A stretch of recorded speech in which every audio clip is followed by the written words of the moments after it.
हम नूतन कर पूरा मिथिलावासी के गोर लगै छी। आ अखन एकटा हम गौरी के गीत गबै छी, भतरास पाबनि में गाबि सकै छी अहाँ सब सुनि कऽ। तऽ सुनू, गीत नीक लागे तऽ लाइक शेयर जरूर करू। एक तो सीता सुकुमारी, एक तो सीता सुकुमारी, दोसर जनक दुलारी, दोसर जनक दुलारी, तेसर गिरिजा पूजन जे ती जनकपुर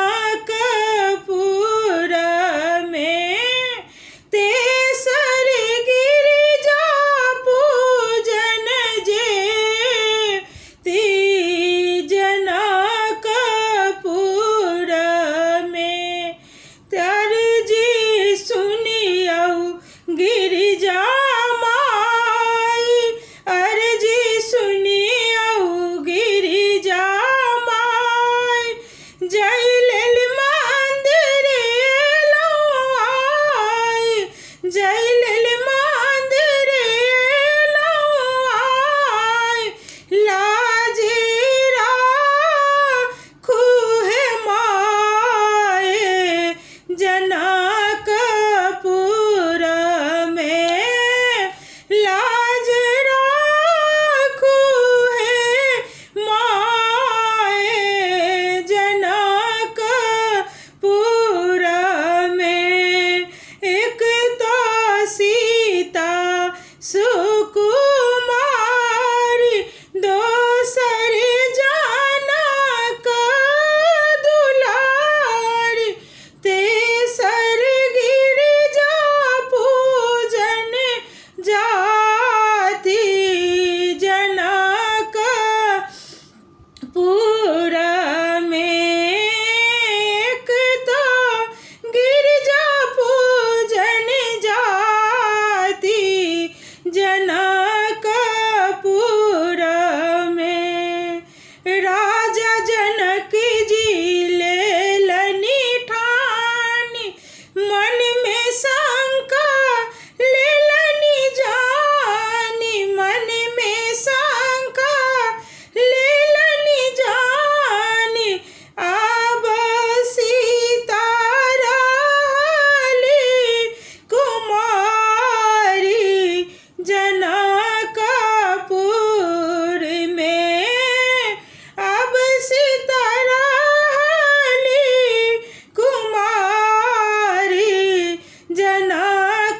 जनकपुर में।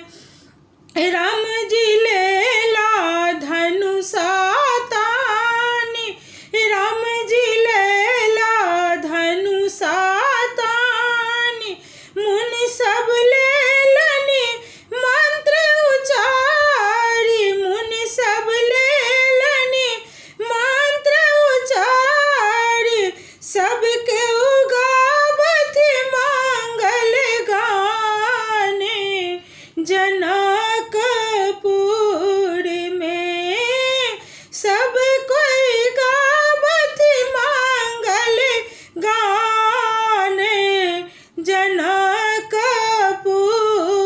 में।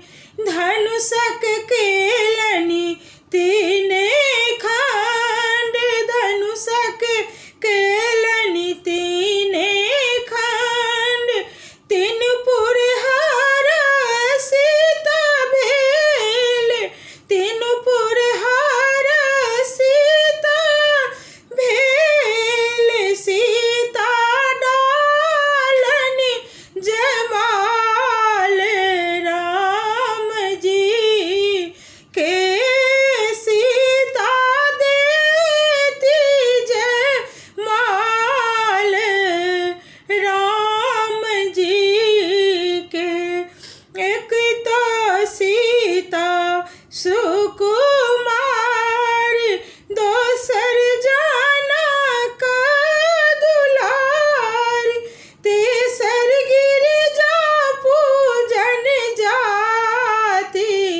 जनकपुर में।